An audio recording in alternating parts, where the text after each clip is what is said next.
Welcome to the Voice of Leadership and to Dr. Karen Speaks Leadership. Happy Hanukkah. That's what we're talking about today.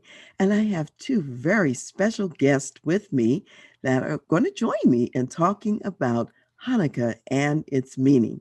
So let me tell you about my special guest.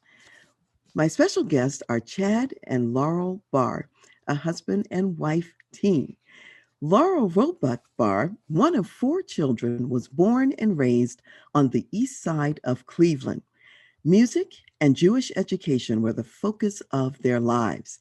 Even today, her focus is centered on serving the Jewish community here and around the country. Every Friday afternoon at elementary school, before rushing home to help prepare for Shabbat with Grandma Sarah, who lived with the family, Laurel performed piano duets with her brother, Alan Roebuck, who is now a cantor in Orlando, Florida. As a young adult musician, she was selected to perform starring roles in Gilbert and Sullivan's Mikado and HMS Pinafore, as well as entertaining at Kane Park Summer Theater's productions of Celebration, Harry Chapin Revival, Finian's Rainbow, and Fiddler on the Roof.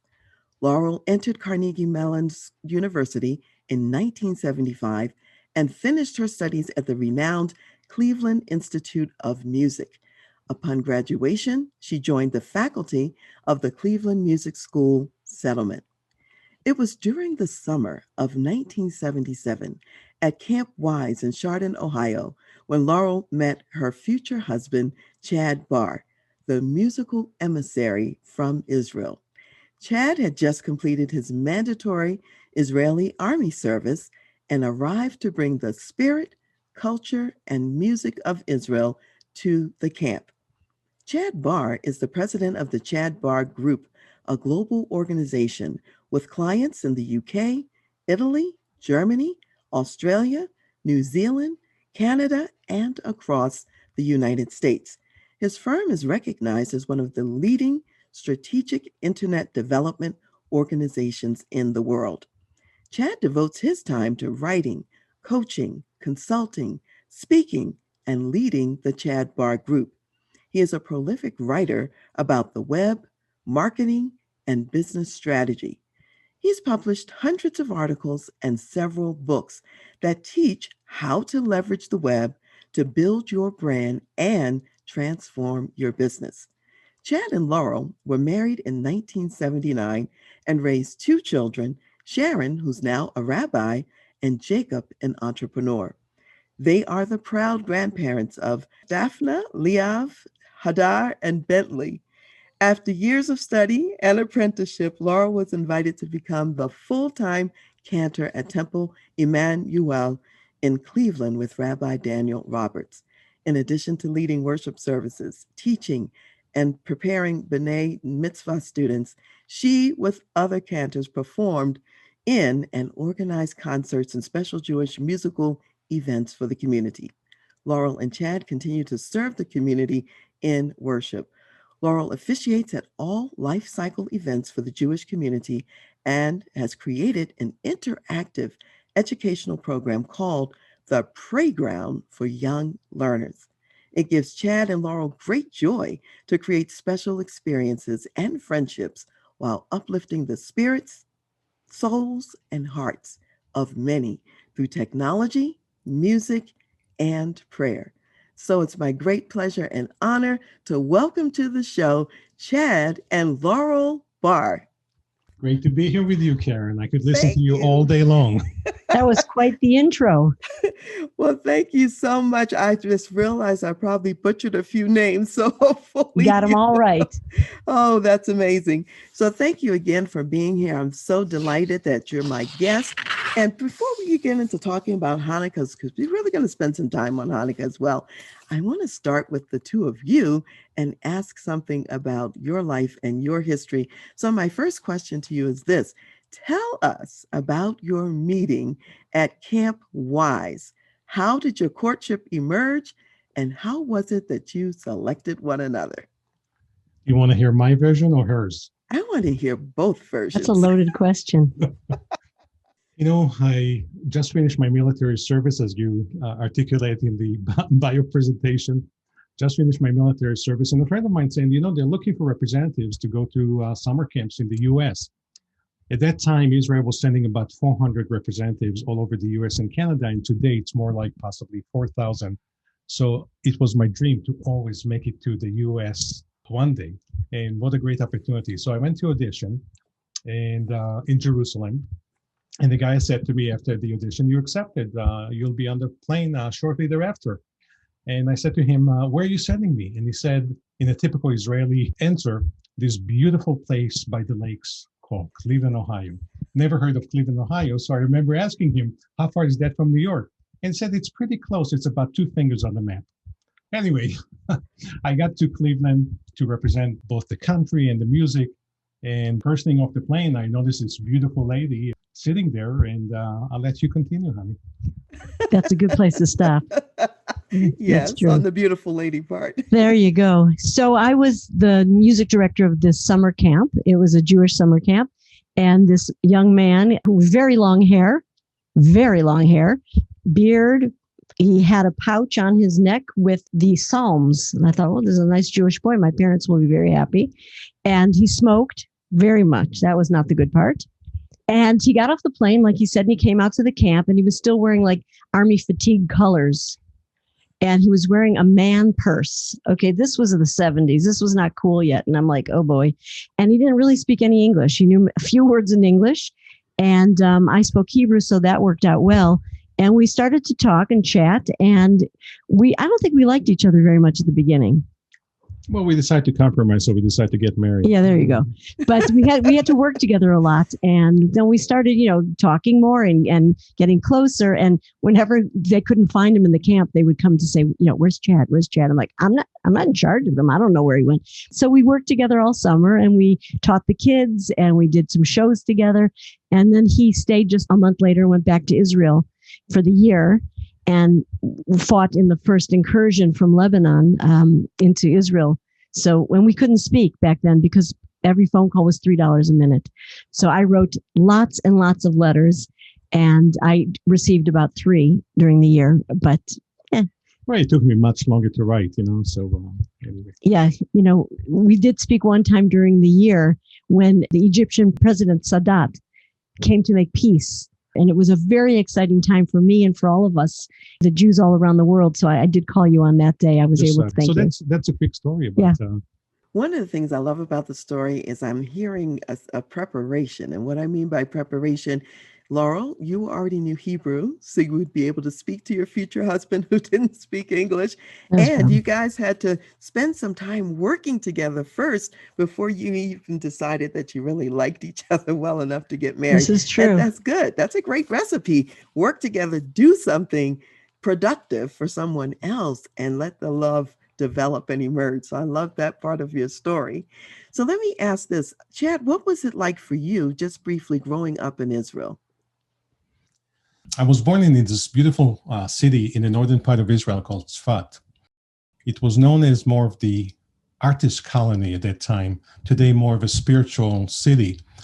And my parents, because of their work arrangement, moved around the country a couple of times. So from Tzfat, we moved to a place all the way in the south of Israel called Eilat. And then they ended up in a suburb of Haifa, where I grew up most of my life. It was a great upbringing, great friends and great families, great celebrations of holidays. I know we'll talk about Chanukah today.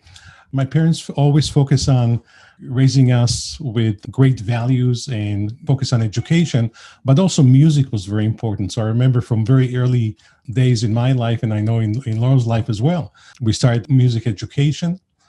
I started actually playing the accordion, and then several years later, my main instrument became the guitar, which I always had the dream of becoming a rock star guitarist, but somehow life had different plans for me. And I ended up focusing on technology, computers, the web, and so on and so forth. But growing up in Israel was an amazing upbringing, amazing stories, and amazing history. So how is it that you guys decided then to live in the United States as opposed to going to Israel together and living there? I'll pick that one up. So I always wanted to live in Israel. And I was raised in a home at the age and the time where we didn't debate anything. It was because my parents said so. That's what we did. And we didn't have any options. We didn't have brownies and Girl Scouts. What we did was piano lessons and Hebrew school every day of the week. So when I was 16, I was in Hebrew school. I came home. I said, I'd like to go to Israel for a visit. And my parents immediately signed me up. And I flew to Israel when I was 16 in 1972, I believe, 1973. And my first time on an airplane, and I flew across the world. And I loved Israel. I was there for 7 weeks. I studied and traveled. And I said, I want to live there. And when I met Chad, I said, this is going to be my ticket out.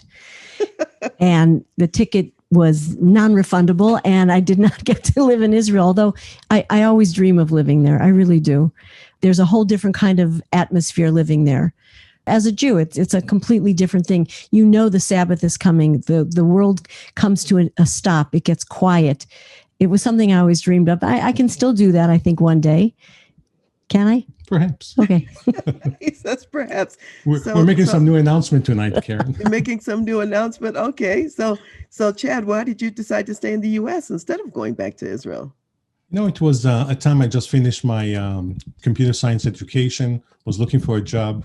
And for about 5 or so weeks, as we were looking for a job, we actually were debating whether we're going to stay here or go back to Israel. A new job landed on my doorsteps, and I started as a computer software developer, and somehow life had different plans for us to stay in the U.S.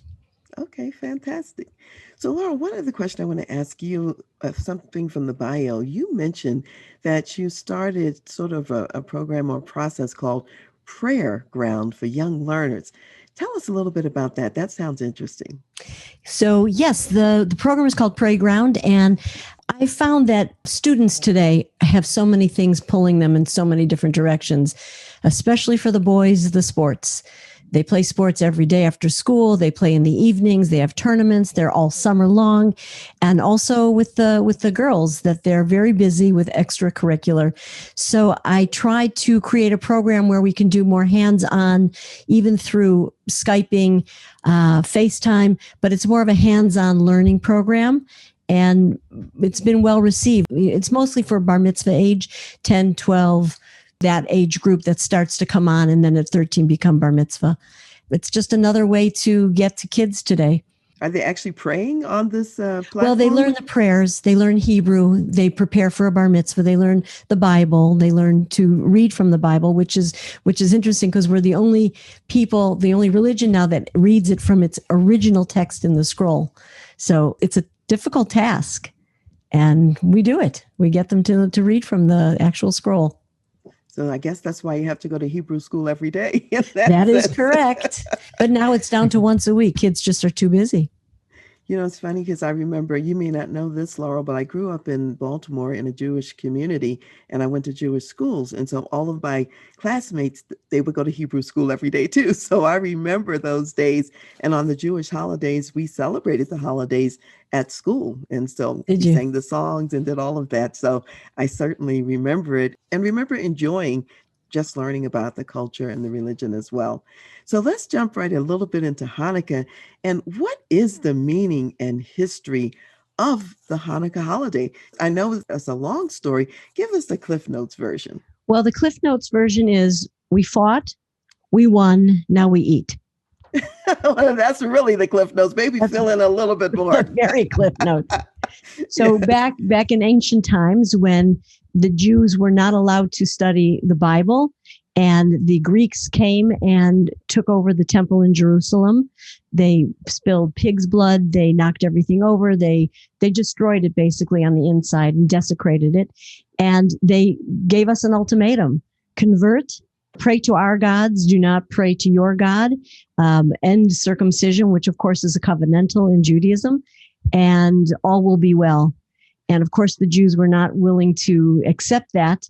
And a very small army led by Judah Maccabee, a very small group of Jews, they fought this gigantic army, and they overpowered them and they won. And Chanukah actually means dedication. So what we did was we rededicated the temple at that time. We cleaned it up, we uprighted everything, And the story is the little miracle of the oil. And I can go into that if you'd like. Yes, please tell that, because that's the heart of the story. That's the heart of the story. So Yes. we don't like to be known as a military people. We don't like to be known as fighters. And so we downplay that aspect of that military fight.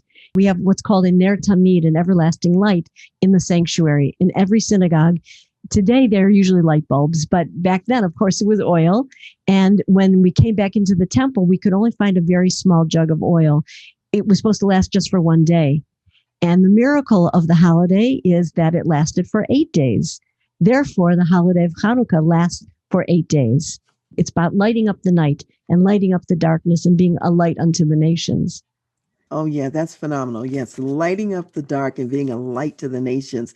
And of course, we know that really that was God's, I'd say, charge and call to the Jewish people, is to be a light for the nations, and to be the one through whom the Messiah would come, and to preserve the word of God, all of that. So that's just really wonderful. So how then is Hanukkah celebrated today? What are the rituals? What are the observances of Hanukkah? What happens in today's celebration? Sure. Hanukkah is a very minor holiday in Judaism. You will not read about it in any of our writings or any of our scripture. It's from the book of Maccabees 1 and 2, which we do not incorporate in our Jewish Bible. So I think that's very interesting. And it's considered a minor holiday, but it's become a major holiday because it comes in the middle of the winter, right around Christmas time. So the gift giving became a part of it, although it's not really a part of it. So it's a minor holiday, and it's a home holiday because we celebrate it with lighting candles. Now, there were two rabbis in ancient times, Rabbi Hillel and Rabbi Shammai, and they used to argue all the time. So Rabbi Hillel said we should light the first candle the first night, and each night add a candle till we have 8 nights. And Rabbi Shammai said, no, because it lasted 8 nights. You start with 8 candles, and each night you'll light one less. And so, of course, Rabbi Hillel won, and he said, no, we increase our light, we increase our joy. We don't want to ever diminish our joy. So he won out, and as the holiday is now, we light the first candle the first night, and we increase the lights up through 8 nights. We play a game called dreidel, which is what has the Hebrew letters, and you win some money. We play with M&Ms, so we never make any money. But we have that game. We have chocolate gelt, which is chocolate coins. Used to get gifts of actual coins, which I don't know, people do that still today. But it's really about eating greasy foods. To celebrate the oil, we eat potato pancakes called potato latkes, lots of oil. And we eat what's called sufganiyot, which are jelly donuts, deep fried in oil. I mean, it's a greasy holiday. And by the way, in Israel, it's a very special time, the holiday of Hanukkah. But if you walk downtown Haifa, downtown Tel Aviv, or any city in Israel, the smell of the sufganiyot, those jelly donuts, and different flavors as well, not just jelly, it's just amazing. It is so tempting to just walk the streets and try to resist. And in the windows, you see their works of art. It's not like a jelly donut from Amy Joy here or Duncan. They're covered with creams and decorations, and oh my God, they're unbelievable. They're literally works of art. So it's a very big holiday there as far as lights everywhere, lights. And we light our Hanukkah menorah with the candles, and we place them in the window because we're not afraid of our heritage. We're not afraid of our Judaism, and we want to be a light to the world. So we always light our candles and put them on a table right by the window so everybody can see them from the streets. That's phenomenal. And I'm so glad that you mentioned the dreidels and the gelt, because I remember that from my own childhood, at school, the dreidels. And also I see in the store even today, they have the chocolate coins, the chocolate coins that a lot of the children would get and things like that. So that's really, it just brings back a lot of good memories from the past as well. What does Hanukkah mean and represent today? Because we talked about the historical significance of it, and you also talked about putting the menorah candles in the window, so you're lighting the world today. So talk a little bit more about lighting the world today. I think there's so much darkness, not only literal darkness, but it's interesting that this holiday comes in the time of the shortest month, the shortest days of the month. It's very, very dark here by 4:30, 4:45. So we need to light up the world. And with all that is going on in today's world, especially, it takes a lot of courage to bring light and to bring hope and to bring, prayer. And I think that the symbolism of bringing the candles into the window, we had a problem with that, because when people saw that Jews were living in these homes, there were times of trouble, anti-Semitism. So it takes courage to do this. And it's in the darkest times, we have to continue to bring the light and create more and more light, warmth, love, harmony. And when we talk about being a light unto the nations, it's not because we want to be snobby about it. We want to be an example of goodness and love. Absolutely. Yeah, that makes sense. So I know that a part of the celebration of Hanukkah always certainly would include some music. And the two of you are musicians, and you have agreed to share with us a beautiful musical interlude that also represents Hanukkah. So let's actually do that. Let's play some music from Hanukkah as well. Sounds great. מעוז צור ישועתי, לך נאה לשבח, תיכון בית תפילתי, ושם תודה נזבח, לעת תכין מטבח, מצר המנפח, אז אגמור בשיר מזמור, חנוכת המזבח, אז אגמור בשיר מזמור, חנוכת המזבח. Rock of ages, let our song praise thy saving power. Thou amidst the raging foes wast our sheltering tower. Furious they assailed us, but thine arm availed us, and your word broke their sword when our own strength failed us, and your word broke their sword when our own strength failed us.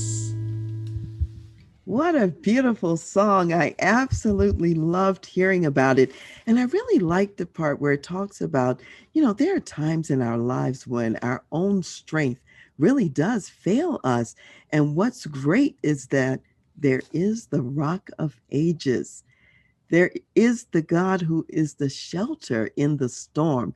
And that's where our strength comes from. So thank you for singing that and for just bringing that again to our awareness that we have strength beyond just ourselves. And so I want you to think about that for a minute and to think about the times that we're in. It's 2020. This has been a very difficult year that people have gone through. And so this holiday of Hanukkah, the Festival of Lights, as it's often called, it seems to me it's even more meaningful today because of the darkness of this year and a lot of the losses and things that people have gone through. So what would you say to people that reminds them about the shelter in God, the Rock of Ages, and the strength beyond ourselves? What else would you add to that? I know that for me, this year has been challenging, of course, like everybody else. But what I found has helped me is actually giving more than I would do in the past. I volunteer more. I give out more than I receive. I know that Hanukkah is a holiday where so many kids want lots of presents. And in our own family, we struggle with that with our grandchildren, that they have so much. And when they're asked what they want, they don't have any more wants. And that's a beautiful thing. And they have created a whole network of donating food, time. They make blessing bags that have hand warmers and socks and toothbrush and toothpaste, granola bars, protein bars. And they drive through their community in Columbus. And when they see someone in need, they stop the car, they open the window, and they offer them these blessing bags. And I've started volunteering this year, bringing bags of food to seniors who can't get out, but hundreds and hundreds and hundreds, over 1,000 of bags that we pass out every week. It really helps make this world a better place. Jews believe in tikkun olam, which means repairing the world. And it is our job. It is our job to continue to work hand in hand and be a partner with God repairing this world. That's why we break the glass at the wedding. It reminds us that the world is broken and it's our job to put it back together. So I take that very seriously every day, but especially this year when we see food lines and people in so much need that it really makes me feel good to know that we're privileged enough to be able to continue to do more and more and more and keep that light burning. You know, I also would like to add one more thing to what Laurel said on a personal level, but from a business perspective, I've seen so much struggle, yet so much hope for people, especially with more time on their hand, to not know what to do with. So I call it also a year of major adjustment, where people had to adjust their perspective, their value system, their belief, and really think about how do we adjust not only what it is that we do, but how we conduct business, how we help reach out to people. So this was the year also where technology, from my perspective, has been a huge beneficiary to all of us to be able to reach out to people all over the world, whether family at a special holiday time or clients to be able to reach out to them. And the time that was all of a sudden given to us is almost a gift to say, how can we reinvent ourselves? So both myself, Laurel, our family, and many of my clients and friends have taken the time to reinvent their thinking, to reinvent what it is that they do, and with the utmost thinking of how do we impact the world? How do we make it a better place? And hopefully 2021 will become that year for us to be able to move from this darkness into a better time. You know, I really love something about what both of you have said. Chad, you're talking about this being the year of reinvention and thinking differently. And you also talked about using technology to really facilitate the ongoing connection and work that people are doing. And Laurel, something you said that I think is really profound for today's time, which is this. Sometimes we'll get, I would say, more depressed staying at home, just focused on ourselves.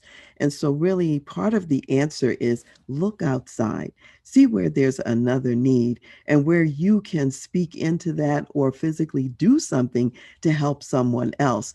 And even if you have, I would say, even one piece of bread, you can share a piece of that with someone else. And so that's really just a powerful way to think about how to celebrate Hanukkah in these dark times of 2020. We can still share and we can still love, other people and bring the light. Yeah. So thank you for saying that. Yeah. Thank you for saying that.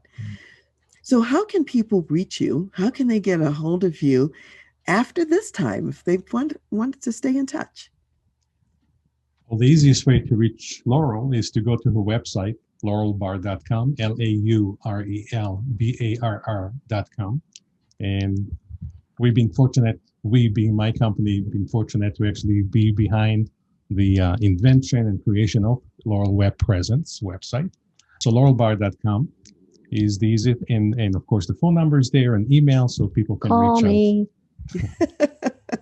As far as for us, the Chad Barr Group, THE, Chad Barr, CHADBARR group.com is access to our web presence and our website. And the contact form is right there. And that will be probably the easiest way to reach out to us. Okay, wonderful. And Laurel, I hope you have some fabulous music on your website as well. I do. Okay, wonderful. That's phenomenal. And Chad, you mentioned that the Chad Barr Group is kind of like the brains behind Laurel's website. And I want to say also that the Chad Barr Group is the brains behind my website, transleadership.com. And Chad, you are the producer for the Voice of Leadership podcast. So for those of you out there who don't know, someone who's normally behind the scenes is today in front. So, and visiting with us in this way. So thank you, Chad, for that and for being here and for doing the work that you do to make sure that our digital presence is where we want it to be as well. Thank you so much. And I have to, not only I love working with you and creating this amazing content that we have been creating and putting this web presence footprint out there to reach out to others. So thank you, Karen, for saying that it's not only my amazing fulfillment in life, but it's my calling to be able to help others pull out of them the amazing content, the amazing wisdom that's sitting inside their heads, and being able to manifest it out there in a variety of different media formats, whether it's podcasts or videos. And the last thing I want to say, it's much easier being the producer when I help you produce others versus sitting here and producing both the segment as we are recording it together. So anyway, it's easier. I thought it was a piece of cake. Yeah, Chad, you're doing double duty today. So thank you so much for that agility and flexibility that you just talked about, as a matter of fact. My pleasure. So, yes.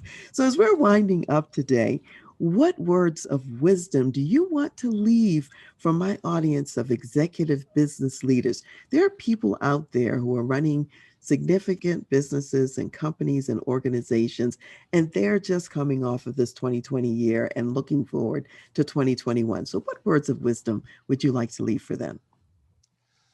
A great question. I've come to realize not only I've been fortunate to work with some amazing organization and thought leaders like you, but what I've come to realize, and maybe even through this presentation we're doing right now, that sometimes it takes the gift that we were given early in our life, such as in my situation, Laurel's situation, the music. And then that gift turned into technology, where I created the software company.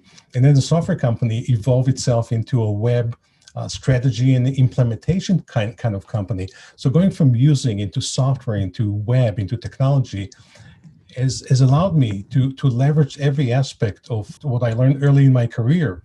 But today, what I've come to realize is that the ability to not only bring the skills and the wisdom that we've accumulated over the years, but being able to tap into some of the early experiences and bring it all together, music, technology, production, as we are doing today. So my advice will be for others to look into what are the gifts they had in their early life and throughout their life they could potentially leverage now in their business, now in their lives, to make a better and bigger impact. Great. And Lauren, what would you add? Well, music is universal. Even if you don't understand the words, you can feel it when it's being sung or played. And I know that when I work with very senior dementia patients, that's the last thing that goes for them. You can sing a song and they'll just remember it, even if they can't speak anymore or feed themselves. So we are all connected. Each one of us is connected to the next person, no matter where they are in this world. And it truly is our job to continue to stay connected, to reach out, to bring light, to bring hope, and to make this world a better place. So I hope that will continue in 2021 and way beyond for the future of our civilization, for our children, our grandchildren, and our great-grandchildren. That would be my hope. All right. Well, thank you both. Thank you so much, Chad and Laurel, for being here with me today to celebrate a happy Hanukkah. And I want to say to the Voice of Leadership audience and to Dr. Karen Speaks Leadership audience as well, happy Hanukkah to you. And remember, as Rabbi Hillel said, the light is increasing. Our God is a God of abundance, and we are here to think about and love each other. As Laurel says, we're all connected. So take time, look around, see what someone else might need. See how you can bring the light to them in this Hanukkah season. And as Chad even said earlier, we are all bringing gifts that God has given us from an early age.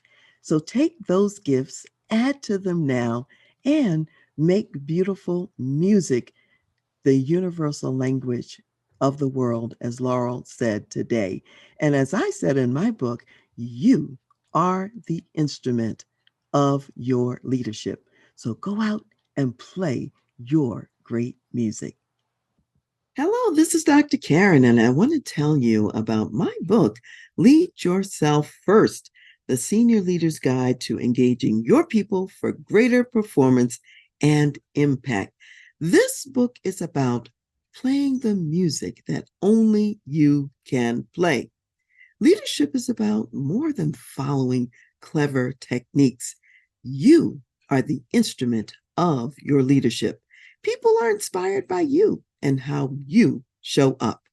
In chapter 3 of the book, which is called Forge Your Own Pathway, I share many experiences of creating a pathway forward when a pathway didn't exist beforehand. Sometimes that path is created through service, such as a time that I was taking a train every week from Wiesbaden to Frankfurt, Germany, to volunteer in the Army Hospital, the 97th General, and I was volunteering once a week as a psychologist. Little did I know that this volunteer job would later become a full-time employment opportunity for me. Because of the volunteer service, I was in the right place at the right time when the doors opened up. The metaphor that I often use for creating opportunities is the ability to see possibilities where none are visible. And I call this creating blizzard food. So just imagine, just like in Colorado, this could happen at any time. There might be a raging blizzard outside. You haven't gone to the grocery store yet. There's no obvious food in the refrigerator or the pantry. Yet, if you look hard enough, there is hidden food, and you can use it to create delicious meals for you and also your guests. So I encourage you, get your own copy of Lead Yourself First. Forge your own pathway forward. Create your own opportunities.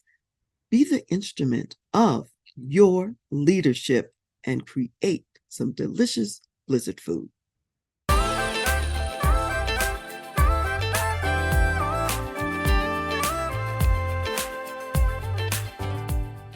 You've been listening to The Voice of Leadership with me, Dr. Karen Wilson Starks. And I want to give a special thanks to jazz saxophonist Ron McMillan for granting us permission to use his gifted music on our show. Thanks for listening, and remember to go to my website, TRANSLEADERSHIP.com, for more strategies, insights, and leadership resources.